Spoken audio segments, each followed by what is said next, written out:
July 29, 1981, St. Paul's Cathedral. 750 million people watching around the world. The most anticipated wedding of the century is about to reach its climactic moment. A nervous 20-year-old kindergarten teacher stands before the altar, about to become the Princess of Wales. And then she says the wrong name. In that split second, Lady Diana Spencer didn't just make a simple mistake. She accidentally rewrote royal history, sent shockwaves through the British establishment, and created a moment that would be dissected, analyzed, and whispered about for decades to come. What happened in those precious few seconds? And more importantly, was it really an accident? Welcome back to StarWire Daily, where we dive deep into the moments that shape the stars we can't stop talking about. I'm your host, and today we're stepping into the most scrutinized wedding ceremony in modern history to uncover a mistake that still makes people wonder, was Diana's slip of the tongue a sign of things to come? The year is 1981, and the world is absolutely obsessed with Lady Diana Spencer. She's young, she's beautiful, she's relatable in a way the royal family has never been before. Paparazzi are camping outside her apartment, following her to work, documenting every outfit change.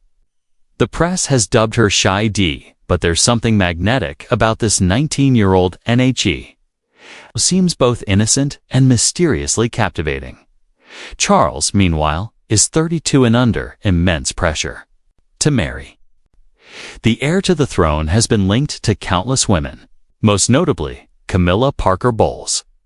But the establishment needs him to find a suitable wife, someone young, aristocratic, and most importantly, without a complicated romantic past. Diana fits the bill perfectly, or so they think. Their courtship is a whirlwind.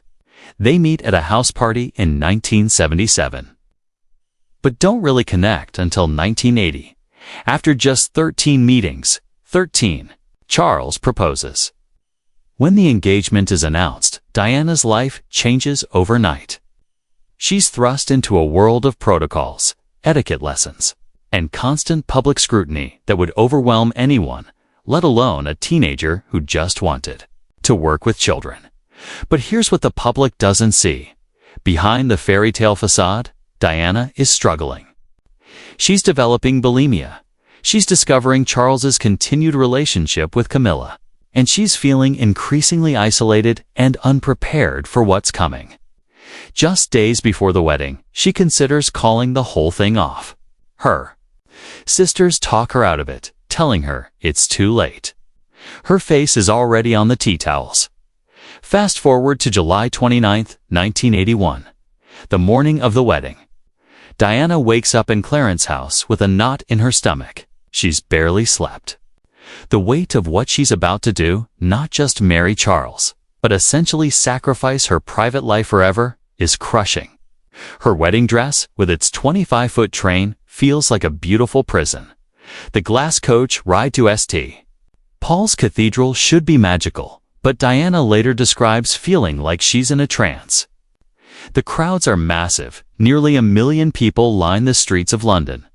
The noise is deafening. Camera flashes explode like fireworks. This shy kindergarten teacher is about to become one of the most famous women in the world, and she knows there's no going back. Inside St. Paul's Cathedral, the atmosphere is electric with anticipation. 3,500 guests fill every seat. The Archbishop of Canterbury waits at the altar. Television cameras beam the ceremony to an estimated global audience of 750 million. People, one of the most watched events in television history. The pressure is absolutely astronomical. And then, the moment arrives. Diana walks down that seemingly endless aisle, her train flowing behind her like liquid silk. She reaches Charles, who looks nervous but composed. The ceremony begins, and everything seems to be going perfectly, until they reach the vows. Now, here's where it gets interesting. Charles's full name is Charles Philip Arthur George. Not exactly a mouthful, but when you're 20 years old, battling an eating disorder, haven't slept properly in weeks, and are standing in front of nearly 1 billion people. Even simple things can become impossible when it comes time to repeat her vows. Diana is supposed to say, "I, Diana Frances, take thee, Charles Philip Arthur George, .. But instead, what comes out of her mouth is, "I, Diana Frances, take thee, Philip Charles Arthur George." She switches Philip and Charles. A seemingly tiny mistake, but in the rigid world of royal protocol, it's seismic. You can almost feel the collective intake of breath from the congregation. Did she just ... Did the future Princess of Wales just get her husband's name wrong? But here's what makes this moment even more fascinating. Charles doesn't correct her. He doesn't pause, doesn't look confused, doesn't even flinch. He continues with his own vows as if nothing happened. Either he didn't notice, which seems unlikely given how nervous he was, or he made a split-second decision to let it slide rather than embarrass Diana in front of the world. The mistake sends ripples through the cathedral and, within hours, around the globe. Royal watchers are beside themselves. Some see it as charming evidence of Diana's nervousness and humanity. Others interpret it as a troubling sign that she's not prepared for royal life. The more cynical observers wonder if it's a subconscious slip that reveals her true feelings about the marriage. But Diana's mistake isn't the only deviation from royal protocol that day. In a move that will later be seen as prophetic, she chooses not to promise to obey her husband in her vows, a tradition dating back centuries. Instead, she agrees to love, comfort, honor, and keep him. It's a subtle but significant feminist statement that hints at the modern, independent woman Diana will become. The irony is delicious. She gets his name wrong but refuses to promise obedience. It's almost as if her subconscious is trying to tell her something, trying to warn her about what she's getting into. After the ceremony, as the newlyweds make their way back to Buckingham Palace, Diana seems to relax slightly. The worst is over, or so she thinks. The famous balcony kiss moment is still ahead, another break from tradition that Diana initiates. When the crowd chants "kiss, kiss," she looks at Charles and makes it happen. It's spontaneous, romantic, and completely unscripted. Everything the royal family traditionally isn't. But let's talk about what that name mix-up really meant. In royal circles, names carry enormous weight. They connect you to history, to lineage, to centuries of tradition. When Diana said Philip Charles instead of Charles Philip, she wasn't just making a verbal stumble. She was, in a way, rewriting the royal narrative. Some royal biographers have suggested the mistake was more revealing than anyone realized at the time. Philip is Charles's father's name, Prince Philip, Duke of Edinburgh.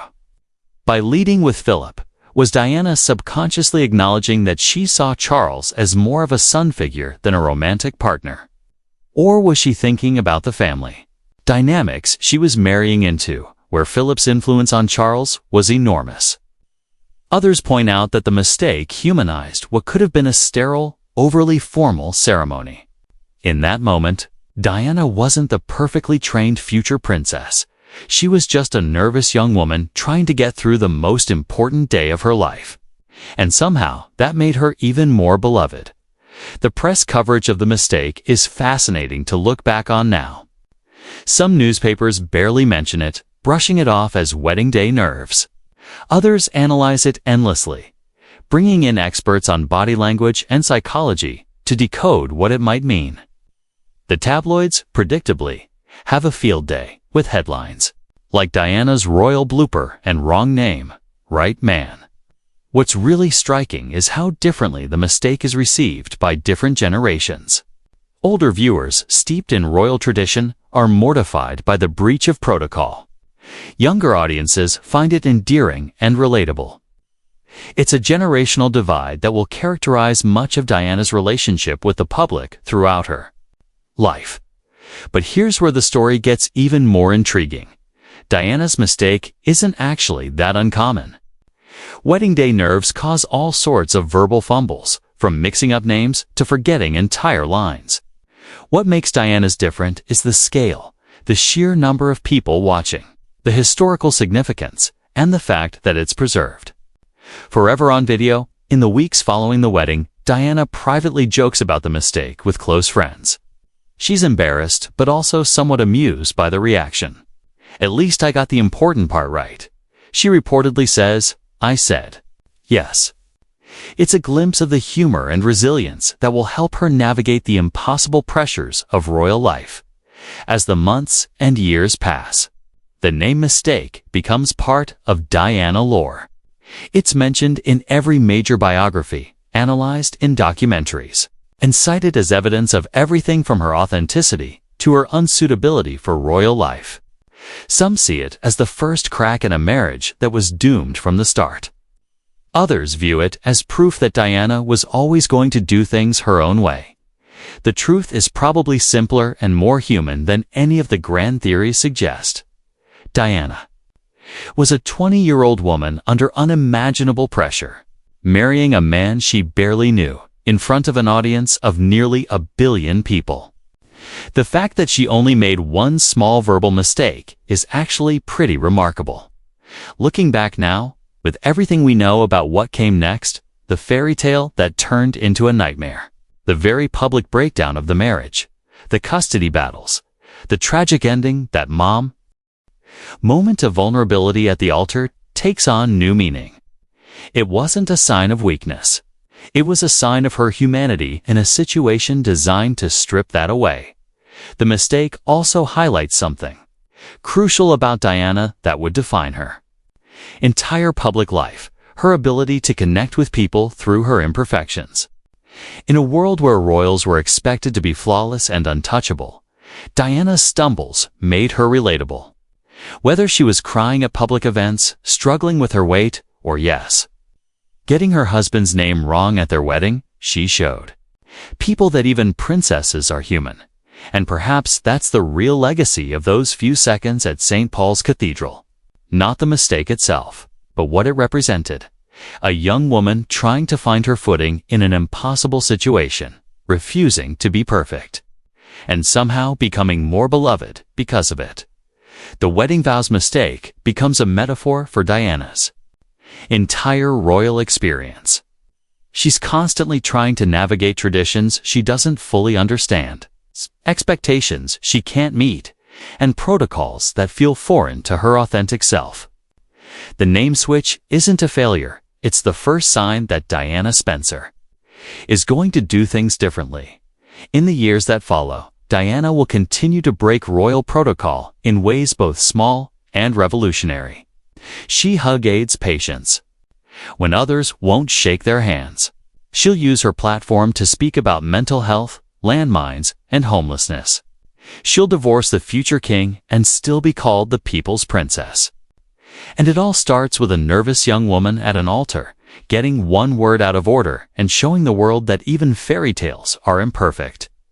The irony is that Charles Philip Arthur George, the name Diana was supposed to say, represents everything traditional about the monarchy. But Philip Charles Arthur George, what she actually said, somehow sounds more human, more approachable, more like the kind of person Diana herself was becoming. 44 years later, we're still talking about those few seconds.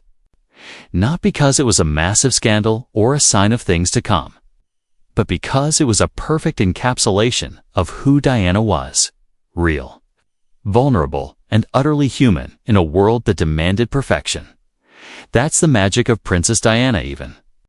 Her mistakes became moments of connection. Even her stumbles became symbols of strength. And even a simple name mix-up at her wedding became a reminder that behind every fairy tale, there is a real person just trying to get through the day. So, the next time you're watching footage of that beautiful ceremony, listen for that moment when Diana says the wrong name. Don't hear it as a mistake. Hear it as the sound of authenticity in a world of artifice, the sound of humanity in a moment of history, and the first note in a song that would captivate the world for decades to come. What do you think? Is Diana's wedding day mistake just nerves, or was her subconscious trying to tell her something? Drop your thoughts in the comments below. I love hearing your theories about these iconic royal moments. And if you enjoyed diving deep into this piece of royal history, make sure to hit that like button and subscribe for more untold stories from the world of celebrities and royalty. Trust me, we're just getting started with the secrets hiding in plain sight. Until next time, keep questioning everything you think you know about your favorite stars.